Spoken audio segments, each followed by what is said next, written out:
Well, good evening, ladies and gentlemen. Welcome to another live chat with James here at ProPix TV in Vancouver, British Columbia. This special edition we're going to actually dedicate to following the depth and the depravity of the Epstein case and why it appears the U.S. government is working so hard to cover up not only Donald Trump's name in the documents, but also potentially other people of very high net worth or celebrity status. We're going to take a look at where the case is now and how it's been just dragging on over the years, as well as the history and timeline of the events that have brought us to where we are today. If you wish to call in, you can call in live, either through WhatsApp or through just your regular cell phone or home line. Area code 368 997 6741. Feel free to call in and share your opinion on the cover up. Or if you think that there is no cover up, by all means, feel free to call in and have your voice heard. Once again, you're tuning in to Live Chat with James here at the ProPix Studios in Vancouver, British Columbia, and we are going to go in depth into the Jeffrey Epstein files, the Jeffrey Epstein case, and of course, the potential Trump cover-up. Why would he want to cover himself from this? Well, it's pretty obvious, I would say. Not only is it a matter of public record that he's trying to disseminate his name away from, but also any potential litigation or charges that could come down the road. And when it comes to Donald Trump, we know he's about as slimy as it gets when it comes to trying to avoid any legal cases, whether criminal or civil. We also know that at this time, when Donald Trump is found guilty in the courts or elsewhere, that he likes to just pretend that it doesn't really matter, and he just ignores court orders as it is. And that is a big concern as well. Let's first take a look at what the latest is from CNN when it comes to the case going before the courts to have a certain grand jury items released, and then we'll go on to further discussion about the history of the Epstein case, about the history of charges and criminal actions that have been taken, and then, of course, where we are today in the potential U.S. government cover-up. Let's take a look at the CNN report, and then we'll get back to discussions and we'll go through the timeline. Once again, if you're interested in calling in and having your voice heard, you can call 1-368-997-6741 from anywhere in Canada or the United States. And if you're calling in from around the world, by all means, you're welcome to use the WhatsApp app. You can give us a call. Again, the same number through WhatsApp is 1-368-997-6741. Have your voice heard, be a part of the conversation, and call in. At this point, let's move over to that CNN video and see what they're reporting on the latest part of this scandal.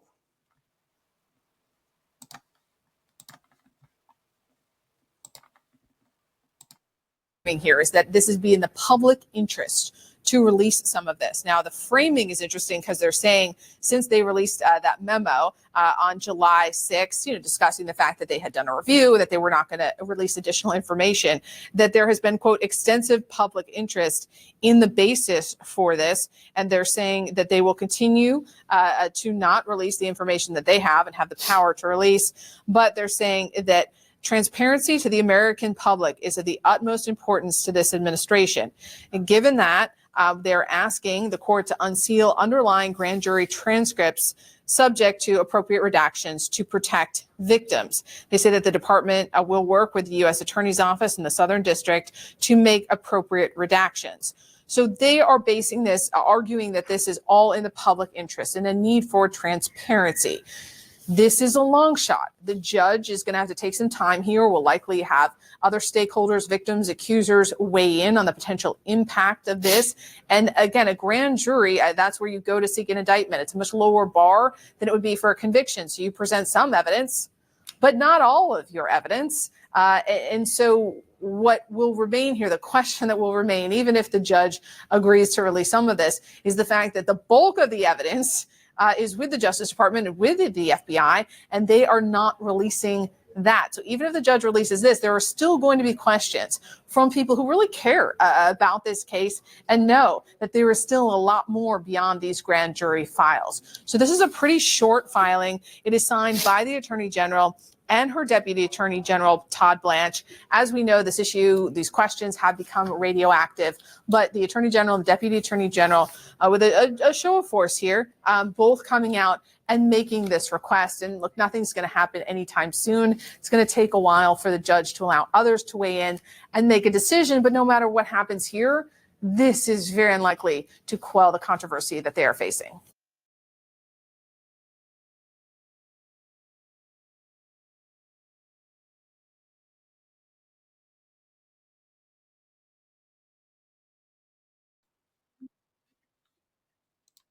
Sorry, folks. Hold on just a moment. Let's get rid of that music there. And that was perfect. Okay, so why it's important to look at this in the totality that it is because with the grand jury indictments and grand jury investigations, there is not all evidence that's presented, number one. Number two, there would be a lot of redactions in the evidence presented when it comes to protecting the rights and the identification of potential victims. And three, it does not include the names of other people who may have been involved. This is when they were going after Jeffrey Epstein and Ghislaine Maxwell. This is identifying them as the accused, as the targets of investigations, and as the target of their actions. They were not identifying anybody else in those documents. Therefore, when you are hoping to see some kind of an Epstein list come out of this report, chances are you're going to see very, very little of interest that has not already been reported in the news media. Now, when we look at this, there is a timeline going back over 10 years when it comes to investigations and even the court involvement with Jeffrey Epstein and his pedophilia cases. This is a very big issue and one that Donald Trump, no matter how hard he continues to try to distance himself from, is very closely wrapped up in. Now, he has recently denied that he wrote that statement in the 50th birthday dossier or binder that was presented to Epstein on his 50th birthday. Whereas the Wall Street Journal has claimed that Donald Trump did write a letter that was included in that binder. In addition, he had written a small little a little drawing, we'll say, with some hotter undertones to it, and then closing it off with "May every day, bring more secrets," or whatever it was. It was something along those lines. And obviously, Trump knows a lot more than he is stating. He's been close friends with Epstein for over 15 years, no matter how much Trump tries to deny it. But and then again, he is the president of the United States. He is a proven liar. He is a proven sex offender that has sexually assaulted women and been charged and convicted of such. And there are probably a lot more cases that could come to light over the next little while. However, many people that are making allegations against people of net worth or of high profile tend to settle out of court and sign non-disclosure agreements. And with that, if they were to breach those non-disclosure agreements, a lot of times that comes with a very, very high price that they are not in a position to be able to accommodate. Now, when it comes to the non-disclosure agreements, it is very common practice when it comes to publicity agents, when it comes to corporate departments, human resources, or whatever the case is. And there is no doubt that I would guess Donald Trump has a full filing cabinet full of non-disclosure agreements that he's made with others who have made allegations against him. That's my impression in any event. Now, let's take a deeper look at the Epstein case and how exactly this has been going on. Now, the Shadow Network is what we'll call it, unraveling the Epstein-Maxwell scandal and allegations of the government cover-up.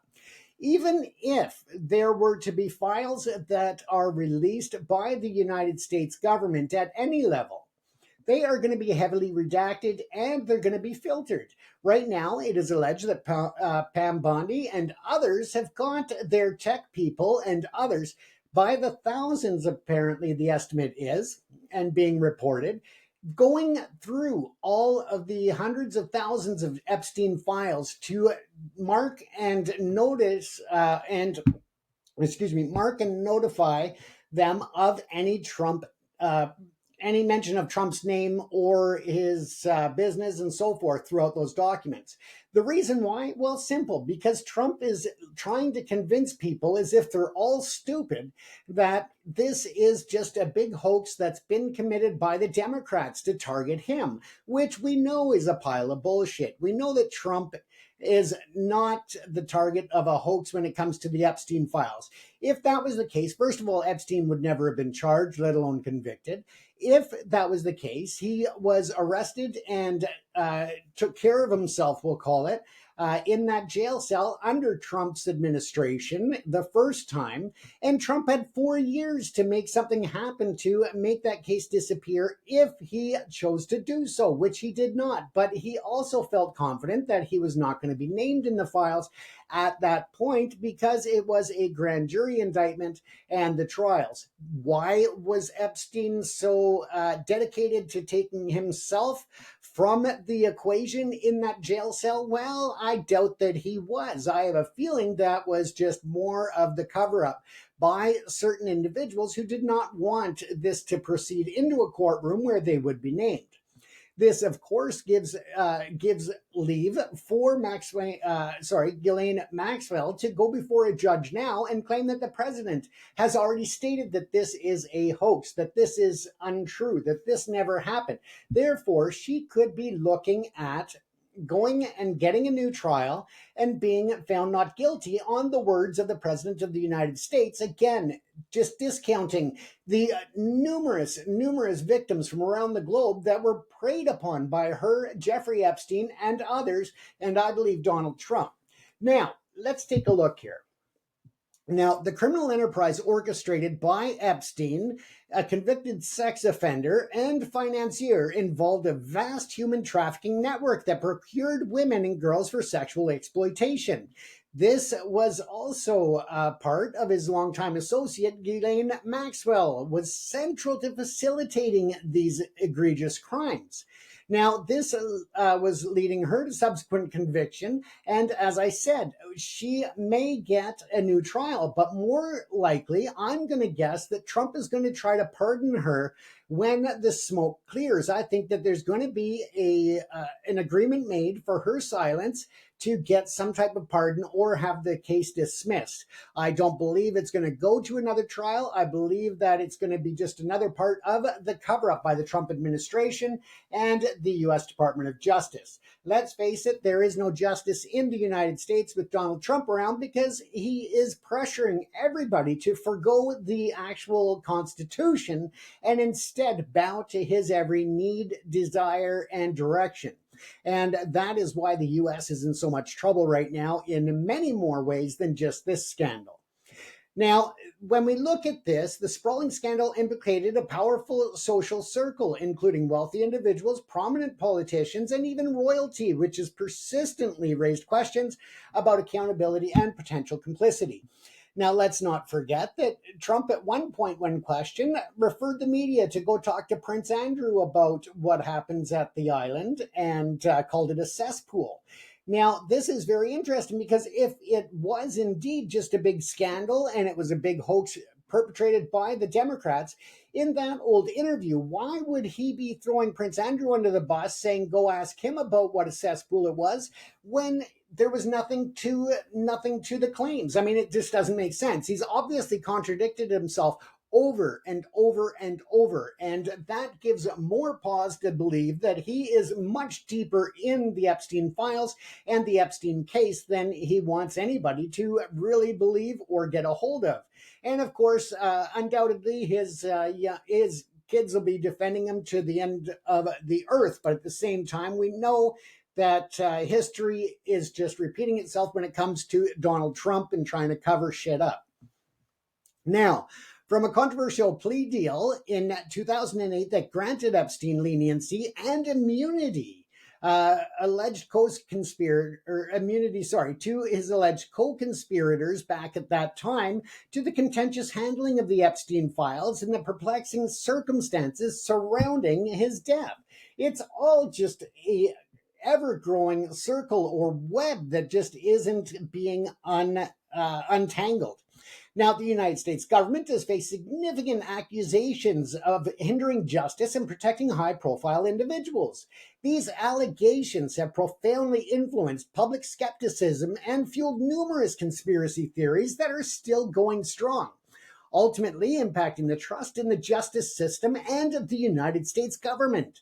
This report delves into the intricate details of these events, examining the documented facts, the government responses, and the enduring questions that continue to challenge public confidence in the pursuit of equitable justice. And not only equitable justice in the face of the public opinion, but more importantly, justice for those who were victimized by Jeffrey Epstein, Ghislaine Maxwell, Donald Trump, and others allegedly. Now, the narrative of Epstein is one of immense wealth intertwined with profound depravity. Born in Brooklyn, in New York, Epstein leveraged his financial acumen to amass a considerable fortune, which in turn allowed him to cultivate an exclusive social circle that included some of the world's most affluent individuals and influential politicians, including, of course, Donald Trump and even members of royalty. Now, this network, far from being merely a social byproduct of his wealth, appears to have functioned as a critical enabler of his criminal enterprise and initially his evasion of justice. His powerful social connections provided a veneer of legitimacy and access, allowing him to operate with less scrutiny and potentially exert influence over the legal processes. We'll get into that a bit more in just a few moments. Now, officials reportedly advised then U.S. U.S. Attorney Alexander Acosta to back off Epstein. Very interesting. Now, the Epstein suggesting the financier held significance in another federal case. The dynamic suggested that Epstein's elite associations were not just social, but politically instrumental in shaping his legal outcomes, exposing a systemic vulnerability where status could supersede the impartial application of justice. And again, they tried to suggest that he was a witness or held information on other cases, which of course we know. We've never heard anything about there actually being other cases in which Jeffrey Epstein was a witness or testified in. So again, false narrative that was created in order to push the special privilege to Jeffrey Epstein at that time.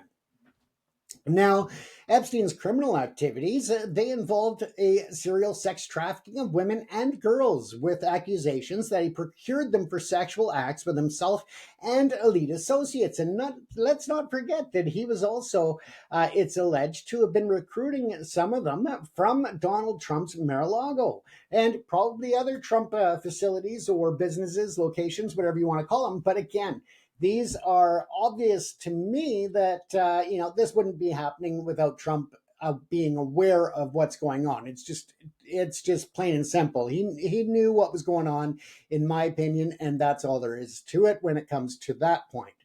Now, these illicit operations spanned at least from 2002 to 2005, involving the recruitment of minor girls to his opulent mansions in Manhattan, Palm Beach, and of course, the Epstein Island. Now, this really is central to the horrifying scheme was Ghislaine Maxwell, a British socialite who served as Epstein's former girlfriend and longtime associate.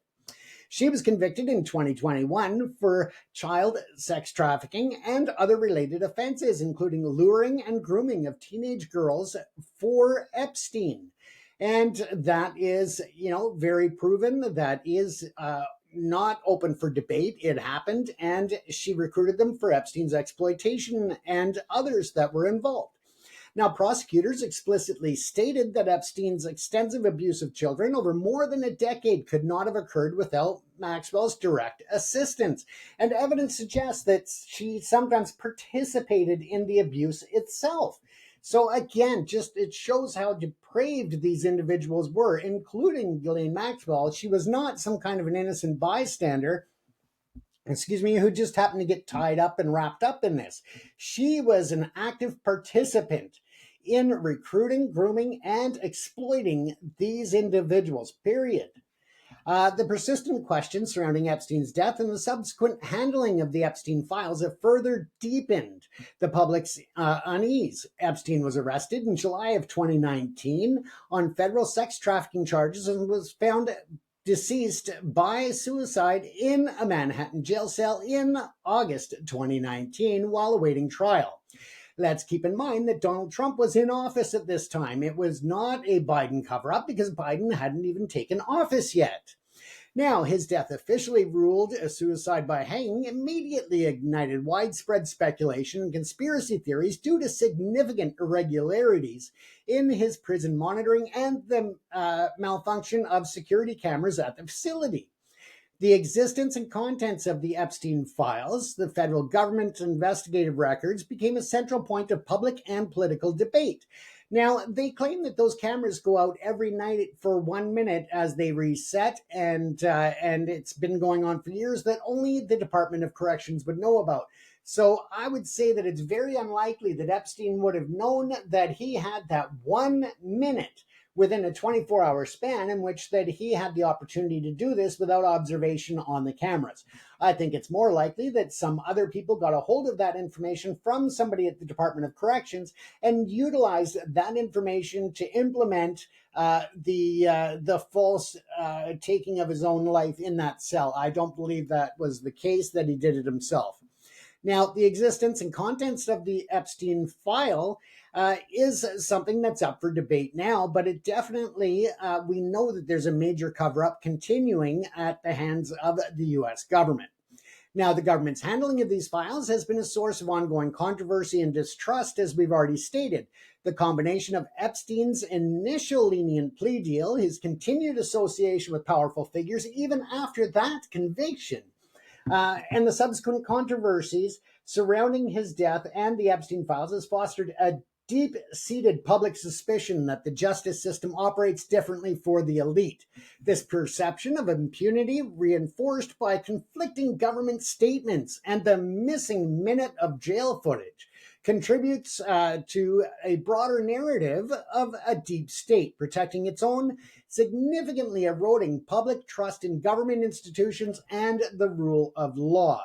Now, we know that this is a major concern. We know that this has been going on for a long time in terms of protecting the elite and the politicians and celebrity and so forth. So it's not a big surprise, but the level at which this cover-up is going, even under the public scrutiny and public eye, is something of a next level. Now, in 2008, let's take a look at that plea deal and how it was a precedent for impunity. Now, a pivoting moment in the Epstein saga, which laid the groundwork for future allegations of government cover-up, was the non-prosecution agreement that was brokered in 2008. Now, R. Alexander Acosta, then the U.S. Attorney for the Southern District of Florida, approved this federal NPA with Jeffrey Epstein. This highly controversial deal allowed Epstein to circumvent federal charges and a potentially lengthy prison sentence by pleading guilty to 2 state-level charges. One of those was soliciting prostitution, and the second soliciting a minor for prostitution. Now, the NPA stated, or the intent of that was to conclude a federal investigation into allegations of illegal sexual activity involving girls. Under the terms, Epstein was required to plead guilty in state court and register as an ex-offender. He received a sentence of 18 months in county jail, followed by 12 months of community control. Yet he ultimately served less than 13 months due to gain time and good behavior.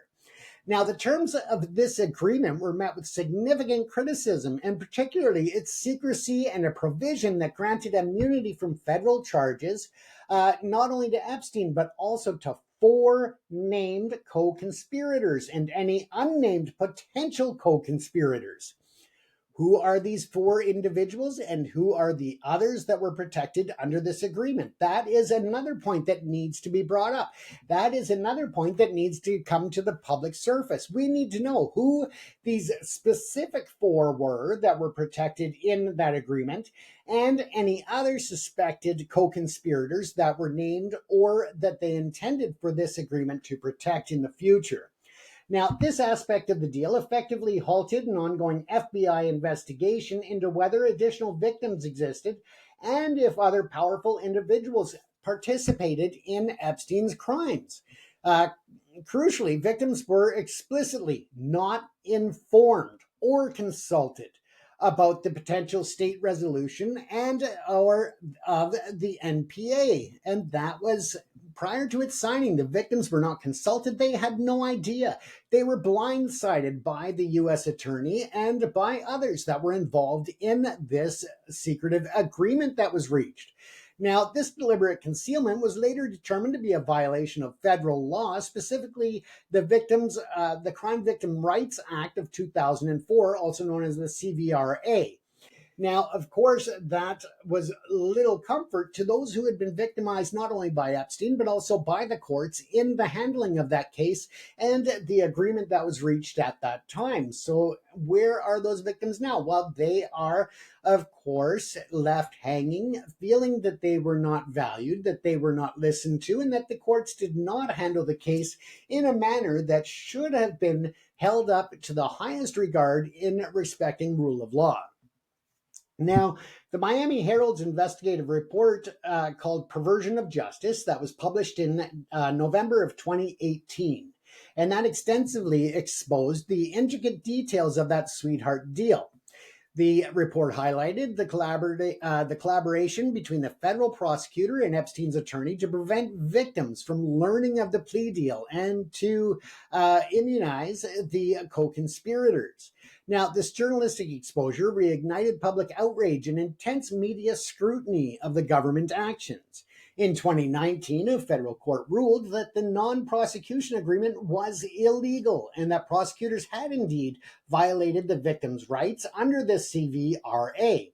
Now, while Department of Justice officials, their Office of Professional Responsibility later concluded that Acosta had used poor judgment. It controversially determined that he did not commit professional misconduct. That was up for debate, and that decision was not based on corruption or other impermissible considerations such as Epstein's wealth, status, or associations. This finding, however, was widely criticized, with some observers labeling it as a disgusting failure.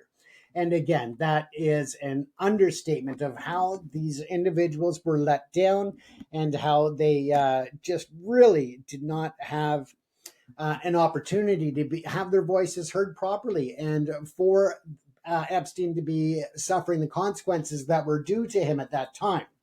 Now, the 2008 NPA, characterized as an extraordinary deal and deal of a lifetime, illustrates a critical systemic vulnerability within the justice system to influence wealth and power. Now, the fact that a wealthy man and powerfully politically connected individual could negotiate such a lenient sentence and avoid federal charges and secure immunity for co-conspirators suggests that the system, at least in this instance, was susceptible to external pressures or considerations beyond strict legal merit, and that seems very clear. Now, the OPR's finding of poor judgment but no professional misconduct further highlights the potential for victims to not be heard. And it also looks at the profound and lasting negative consequences that are there, not only for those victims, but for other victims that may not want to speak out because of the fact that they've seen this case and how the victims were not taken seriously to that regard. Now, the secrecy surrounding the 2008 plea deal, specifically the agreement to keep it from the victims, despite federal law to the contrary, had profound and lasting negative consequences as well. It really effectively deprived those numerous victims of the opportunity to seek justice, and, as I said, other victims to not come forward. Now, delaying their pursuit of civil claims and prolonging their trauma, it just really created more public outrage and media scrutiny of the government's actions. The erosion of trust stemming from the perception that the victims' rights were deliberately violated, and they were violated for a specific purpose to protect a powerful offender and his associates, created fertile ground for future conspiracy theories and skepticism regarding government transparency in the Epstein case. And that is something that we're dealing with even today, even more so than in the past, because we all suspect and have good grounds to believe that Donald Trump is very entrenched in that 15-year friendship that he had with Epstein, that he is very entrenched in those documents, in my opinion, and I'm sure a lot of other people agree with me on those suspicions. Now, let's just give a quick summary of that. So that again was done in 2008. The parties were Jeffrey Epstein, the U.S. Attorney's Office for the Southern District of Florida, led by Alexander Acosta. And the outcome was that he pled guilty to 2 state charges of soliciting prostitution and soliciting a minor for prostitution, avoiding federal charges, also allowing his co-conspirators to not be identified or prosecuted. The sentence was 13 months out of an 18-month recommendation. The top 4, as I said, co-conspirators and any other potential co-conspirators. So it wasn't even just the top 4 that were known at the time to be co-conspirators or suspected. They obviously knew that there were potentially many others because they gave them immunity as well, which is just really something that you don't see in the justice system in that broad range of immunity deals. Now, as I said, that was kept secret from the victims, and that was not only the deal that was in the works, but also the sentence that he would receive. So again, just really a failure to support the victims, and that was later ruled for violating the Crime Victims' Rights Act. But again, too little, too late, in the opinion of many. Now, when we look at this, it also shut down an FBI investigation. And why is that? Well, because of the sweetheart deal giving immunity to those co-conspirators, the 4 that were known and the others that were unknown or unproven at the time. So they had to stop the investigation because there could not be any more prosecutions out of it. However, with that decision by the courts to overrule it, and that was under, again, the Crime Victims' Rights Act. So again, they could reopen the investigation and go after those individuals. They haven't. And why? Well, let's see. There are a lot of people with a lot of money, a lot of power, and a lot of celebrity status that, obviously have Trump's ear. They have Trump, and possibly they may have information on Trump. Who knows? Maybe they are blackmailing Trump as well. But let's face it, the truth being is that Trump is a convicted offender and a proven liar. So again, who's going to believe him anyway? The fact is that he can go and deny his involvement till he's blue in the face, but I think that everybody suspects much differently. Now, let's take a look at Ghislaine Maxwell in a bit more detail, and she, of course, being the architect of abuse and her unfinished story. And as I said, she may get a pardon that when the smoke clears, they may try to give her a quiet exit out the back of a prison with a presidential pardon. We'll have to watch and see. At the very least, there's a very strong chance that she is going to get a new trial. I don't believe that they will allow the new trial to happen. I think there will either be some kind of a deal struck or, again, some kind of immunity that'll be given to her to keep her silent from going to another trial and releasing information that was not released at the first trial. Again, the benefit to Trump and others is that even if she does go to a new trial, chances are that she's not going to bring up any type of names or individuals, because right now what she wants is to use the information that Trump and his administration are calling it all a hoax. Therefore, if it's a hoax, there's no evidence against her. If there's no evidence against her, then those charges and convictions should be removed, and she should be free to she should be open to walk free from the courts. So again, it is very interesting. Now, if she is found not guilty, and if double jeopardy applies, then she could actually go on to write a tell-all book in the future without fear of prosecution after this. So again, it is a very big risk to many powerful people, including potentially Trump, if she is released and is given that pardon. I believe that the biggest part of it will be for her to receive some type of a pardon, or for the case to be withdrawn from the prosecutor from being retrialed. I believe that she will sign a deal that is essentially another NDA, and that she won't release any information to deal with the Epstein case, to deal with the Epstein files, or any of the other individuals who took part in the exploitation of women and children. Now, she, as I said, has been a longtime associate, and she was brought to justice for her role in this criminal enterprise. She was convicted in December of 2021 on 5 out of 6 counts, including sex trafficking of minors, transporting minors with the intent to engage in criminal sexual activity, and 3 counts of conspiracy.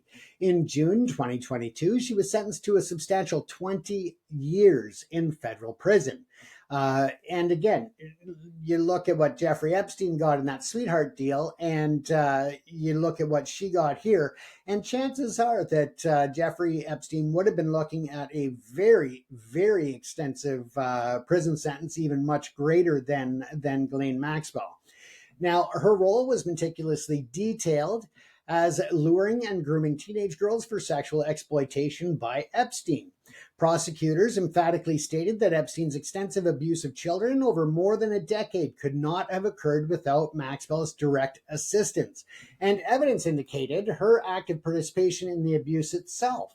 Now, depositions from the victims, unsealed in 2024, further illuminated Maxwell's direct involvement, including instructing victims on sexual acts and actively recruiting other girls into the network. Now, she is currently serving her sentence at FCI Tallahassee with a projected release of July in 2037. Maxwell has actively pursued appeals against her conviction. A central argument in her appeals is that she should have been protected under the 2007 non-prosecution agreement reached between Epstein and federal prosecutors. Now, we know that that deal was null and voided by the courts under the Victims' Rights Act. So plain and simple, she is arguing this, that she's not denying her culpability in it. Instead, she's saying that she should not have been prosecuted because she was one of the co-conspirators at that time when Epstein was first given that sweetheart deal, and therefore she should be able to walk free and victimize others regardless. That is a pile of bullshit. Obviously, we know her family has echoed the same sentiment, claiming that she was a victim of government misconduct and was unfairly made a scapegoat following Epstein's death. Now, obviously, she's not disputing that she was guilty. She is disputing that they had a right to prosecute her. Really, two major differences in this case. Now, amid the ongoing criticism of the Trump administration's handling of the Epstein files, reports surfaced that Maxwell was more than happy to sit before Congress and tell her story about the files. A source close to Maxwell suggested that Epstein files hold significance. They're comparable to other historic cases like the JFK assassination or the 9/11 attacks, implying the potential for revelations of a far broader scope. Despite these hints of critical information, the U.S. government has not formally requested her testimony or disclosure of what she knows. Again, smelling of a major cover-up. Now, Maxwell's offer to testify before Congress and the assertion from a source close to her that the Epstein files are as significant as other historic cases suggests that she possesses unrevealed, high value information. Again, going back to what I said just a few moments ago. This offer, made while she is appealing her conviction and facing a lengthy sentence, indicates a strategic attempt by her to leverage her knowledge. The U.S. government's apparent lack of interest in formally seeking her testimony could be interpreted in multiple ways. Either her information is not deemed credible, which of course Trump would would want to have you believe, or there is an active avoidance of the disclosure of what she might reveal, particularly concerning potential co-conspirators who were granted immunity in the 2008 NPA. This creates a dynamic where the potential for revelations becomes a form of leverage, and she is using it to her advantage at this point. Now, the absence of official inquiry fuels suspicion of a cover up. Maxwell's deep and prolonged involvement in facilitating Epstein's crimes, coupled with her family's claim that she was a scapegoat and should have been protected by that NPA. It points to a more deeply entrenching and systematic network than just Epstein acting alone. Now, the NPA's immunity for any potential co-conspirators and Maxwell's alleged role in recruiting and grooming girls for elite associates suggests a multi-layered operation that extended beyond the principal abuser. The fact that her family invoked government misconduct further implies that the system itself, through its past actions like that lenient plea deal, contributed to the perpetration of the abuse by allowing the network to continue operating with a degree of impunity, making Maxwell's conviction a consequence of broader, long-standing failure rather than an isolated act of justice. But let's take a look at that, because that's very interesting. When you look at this, now, that plea deal in 2007 by Epstein, what was referred to as the sweetheart deal, of course, gave the immunity to his co-conspirators, the 4 that were identified and others that were not identified. Now, that in theory should protect those individuals from prosecution for actions that took place prior to and up till the date of that signature on that plea deal. It should not protect what even Maxwell's family is saying, that it was long-standing, that it continued operating after that deal was struck, after that deal was executed, after Epstein was released from prison the first time, that this systematic abuse of girls and women continued after that time. So therefore, that deal should not be enforced, number one. Number two, the immunity should be totally thrown out the door for any actions that happened prior to and up to the date of that immunity agreement. The immunity agreement was ordered void by a judge under the Victims Act, and therefore the protection of any co-conspirators, known or otherwise, should not be in place either. The immunity for any of them should have been dissolved at the point of that order by the courts.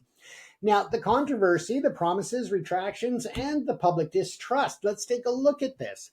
Now, the discourse surrounding the Epstein files has been marked by confusion, shifting narratives, and a significant public distrust.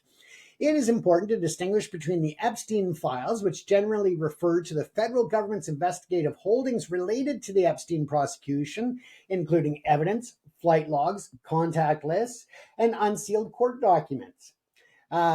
Therefore, the latter typically originates from civil lawsuits, such as the Virginia Goffrey, I believe it is. I may have mispronounced that. My apologies.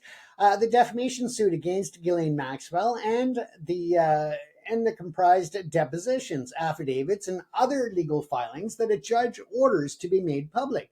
While both categories contain information that's pertinent to the Epstein network, their origin, scope, and the process of their release differ significantly. Now, during the Trump administration, President Donald Trump, Attorney General Pam Bondi, and FBI leaders reportedly promised to release all documents relating to Epstein, including a supposed client list. Now, let's remember that Trump and his team had brought this up constantly throughout the pre-election before Trump taking seat after the 2024 election and in January 2025 when he assumed the seat of president of the United States, but also leading up to that all through the campaign. So again, it's not something that that Trump can pretend doesn't really exist. And for him to continue claiming as a hoax is obviously, just as I said earlier, just complete and utter bullshit. Now, Bondi even stated in February that such a list was sitting on her desk right now to review. These statements heightened expectations among the conservative influencers in the public, some of whom were invited to the White House to show binders labeled the Epstein Files Phase 1. However, in a rapid controversial reversal, the Justice Department and the FBI released a memo in July, just recently, that an exhaustive review found no incriminating client list and no credible evidence found that Epstein blackmailed prominent individuals. The memo concluded that no further disclosure would be appropriate or warranted, citing the need to protect victims and the presence of the child imagery. Now, the DOJ's July memo sparked widespread outrage, particularly among Trump supporters who had been led to believe that a client list would be revealed. Critics, including former Fox News host Tucker Carlson, expressed a sense of betrayal, stating that government refused to take his questions seriously and instead said, case closed, shut up, conspiracy theorist, basically is what they said to Tucker Carlson. Now, they refused to take him seriously, which a lot of us do. But at this point, given his support of Trump, that should be concerning as well. While Trump himself attempts to downplay the issue, characterizing the Epstein case as a pretty boring, he calls it pretty boring and a hoax perpetrated by the Democrats. I mean, we all know that you'd have to be a rock to even consider that to be truth. A rock with no brain, like plain and simple. It's just absurd that he thinks people should just move on from this. And he only wishes in his wildest dreams that the world would move on from it. And we'll get to that in a minute about the world looking at it. But he also claimed without evidence that the files were made up by former FBI Director James Comey. And interestingly enough, James Comey's daughter, who is a prosecutor, was recently fired by the Trump administration in light of all of this coming out. Now, he also claims that they were made up by former President Barack Obama. They were made up by the Biden administration. Really, give your head a shake if you think that any of this is remotely true. It's just Trump again, his slimy little shithole that he is, trying to deflect his responsibility and his activities and his corruptness, not only in office as the president, but long before. Now, PolitiFact, however, found this claim to be false and noted that the federal investigations occurred during the Bush and Trump administrations. The stance marked a significant departure from his administration's earlier promises of full transparency. And that's because you can't see through shit. And we know that Trump is so full of shit that you'll never have transparency. Now, the initial release of declassified files in February contained heavily redacted and largely blanked out information, and it was all information that was already in the public domain anyways. The subsequent decision to withhold further files, despite earlier assurances, intensified suspicions of a cover-up. We know that. And the Justice Department's conclusion that Epstein died by suicide was supported by video footage, but missing a minute. Imagine that. So coincidentally, that it was that particular minute in the jail video is missing. Go figure. Now, where the time code jumps just before midnight, and again, that spurred new rounds of controversy and fueled conspiracy theories that part of the video had been deleted. This perceived gap in the official record became a significant point of contention for skeptics and everybody else. This perceived lack of transparency, combined with the shifting narratives from the administration, significantly eroded public trust, particularly among those who had been encouraged to believe in a deep state cover-up. Now, if there were files and information that could exonerate Trump's name, that could clear him from any suspicion of involvement, they would have been released. And that is a major point as well, that obviously he could not be exonerated or taken out of the files in order to have them released. Now, efforts by the congressional representatives, such as Representative Kayana, to introduce amendments requiring the release of all Epstein records were voted down by the House Rules Committee. Of course, the Republicans don't want that released. And, it's probably, in my suspicion, more than just Trump in terms of politicians that are in those files. Now, the Trump administration, including figures like Pam Bondi, Dan Bongino, actively fanned conspiracy theories about the content of the files, particularly regarding the existence of that client list. The strategy aimed to rally a political base by promising to expose elite corruption. However, the subsequent rapid reversal and the official declaration of non-incriminating client list directly contradicted these hyped expectations. Now, this led to a major fissure between Trump and his loyal base, and the obviously resulting political crisis that has been brought forward, where the very supporters who were encouraged to distrust the government turned their anger towards the administration itself. Now, this demonstrates how the deliberate stroking and stoking of conspiracy theories by Trump and his cronies, basically, when they're not followed by promised revelations, can backfire, undermining the credibility of those who propagated them in the first place. And that further fragments the public discourse. Now, the controversy surrounding the Epstein files highlights a complex interplay between established legal principles like grand jury secrecy and victim protection, political rhetoric, including promises of full transparency, and the public disillusionment, the skepticism, the conspiracy theories, the distrust in Trump, if there could be any more mistrust in him as it already stood.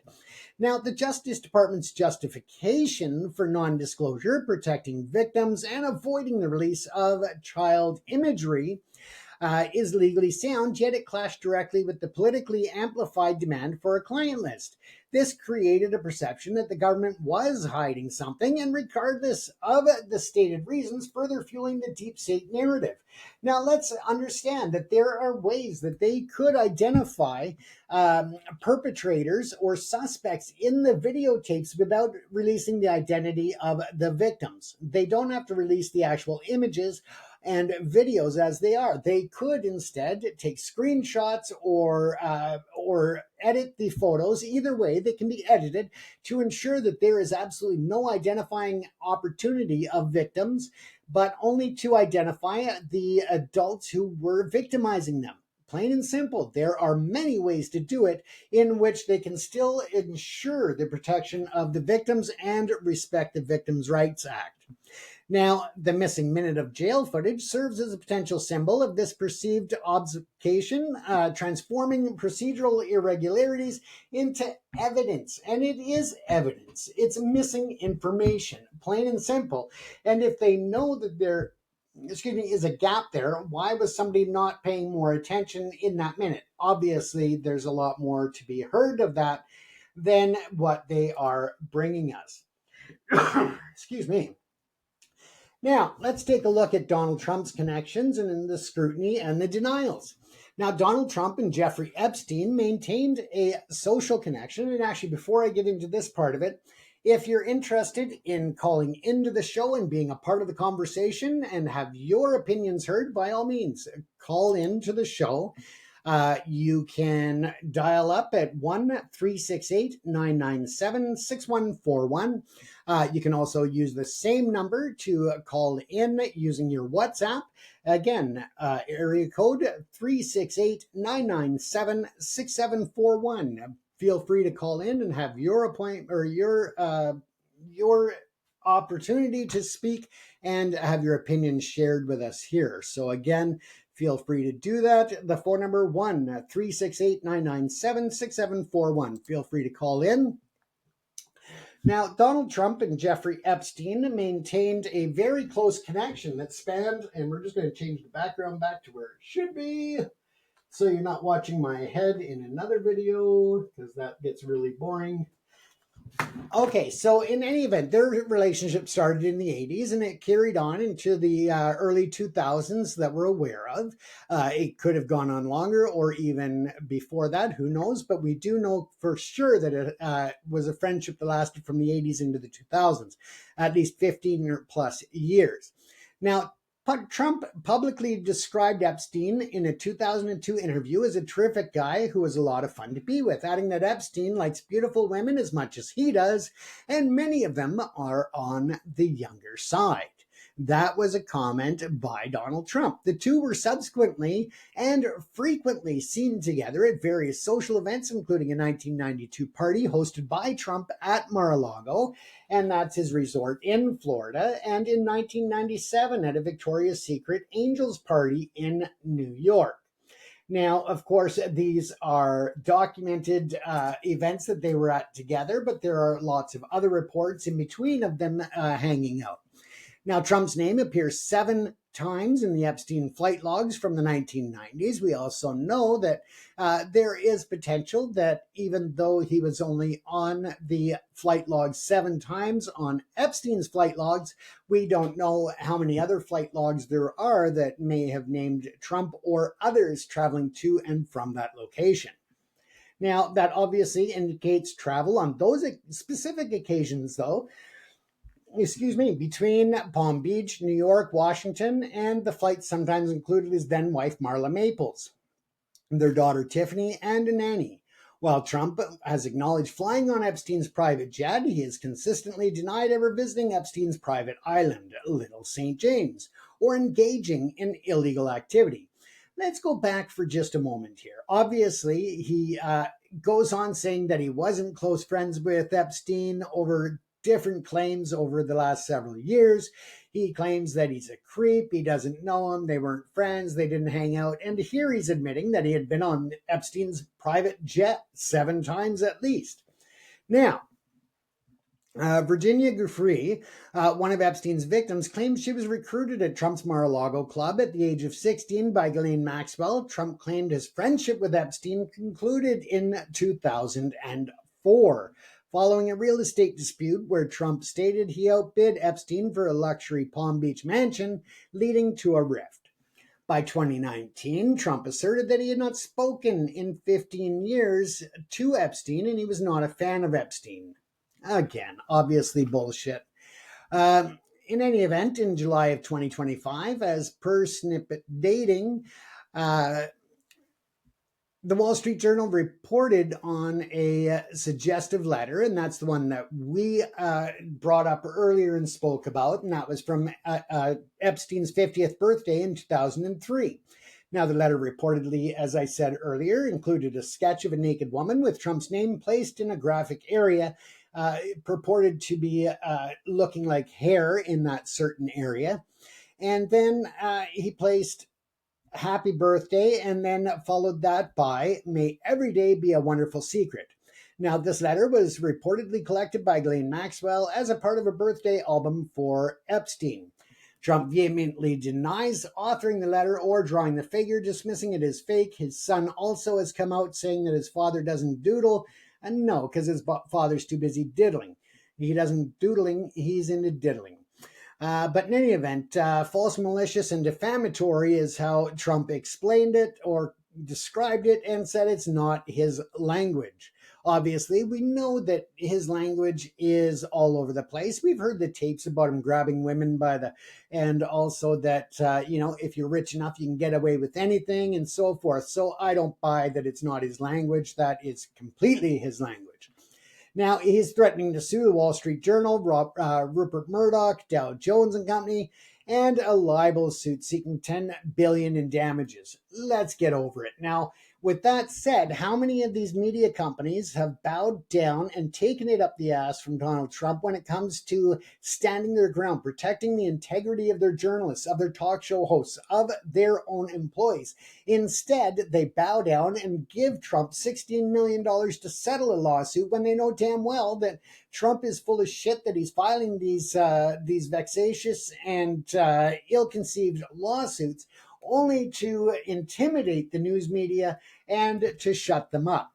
The fact that Stephen Colbert recently acknowledged, that they bent over and took it from Trump in that settlement, and now his show has been canceled. Surprise, surprise. I would like to see the investigation done to see if that was actually a part of the deal that Trump struck for that settlement of 60 million, and to shut up anybody who's on that network that makes fun of Trump or calls out Trump for his lies, his bullshit, and his criminal activities.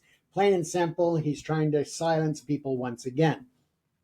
Now, he basically is calling off the Epstein, called his supporters off the Epstein trail and stating that they are all idiots, they're weaklings, and so on, saying that if the MAGAs want to continue that down that rabbit hole, then he disowns them.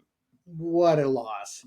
Now, this is going on to call it a hoax, a scam perpetuated by the Democrats. He further claimed that it's without evidence and the files were made up by Comey, Obama, and Biden, among others. So let's see the files. Let's get to them. And how exactly were they made up by Biden when this was the majority of this information was actually prior to Biden taking office? And that is another big question. Now, Trump's shifting narrative regarding his association with Epstein and his involvement in the Epstein files illustrates a political utility and inherent peril of proximity to a high-profile scandal. The more he talks about it, the more people believe that he is in the swamp, not draining it, but actually in Epstein's swamp along with others. So this aligned with his anti-establishment rhetoric. That's just going to feed on the skepticism of anything he says that people actually believe. And that's an amazing point in itself, that anybody believes Trump in anything that he says. And basically, he is just a high-powered bully who not only is a bully to anybody that speaks out against him, but a bully to anybody who wants to challenge his authority or tries to negotiate with him in good faith. When he realizes that he is not getting the negotiations in the direction he wants and a deal that he wants, of course, the art of the deal seems to be to strip off your diaper and start throwing a temper tantrum until somebody gives you a soother in your mouth or a pacifier and rubs your back to calm you down.